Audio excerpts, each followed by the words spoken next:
Несмотря на то, что для главы Хабаровского района Владимира Олешко этот выстрел далеко не первый в жизни, стрельба закончилась промахом. Охотник со стажем говорит, что привык стрелять по живым мишеням. Так и серебряному призеру Олимпийских игр в Афинах Александру Блинову первая глиняная тарелочка далась не сразу. Да у нас стрелки-то есть, просто здесь получается именно стрельбище поможет и людям этим всем вместе общаться, то есть здесь встречаться и набираться опыта. Это первый комплекс стендовой стрельбы в крае. Свое мастерство в меткости здесь могут оттачивать как спортсмены, так и охотники. Я сжег 30 патронов с таким удовольствием, в том плане, что, во-первых, и завтра еду уже на конкретную охоту.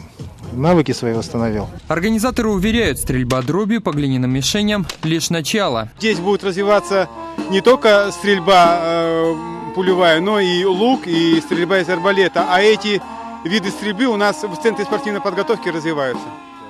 Мы с удовольствием примем участие здесь в тренировках и соревнованиях. Спортивно-стрелковый комплекс является лишь одним из объектов, которые должны положительно повлиять на уровень подготовки спортсменов края. Каждый год мы что-то открываем вот такого плана.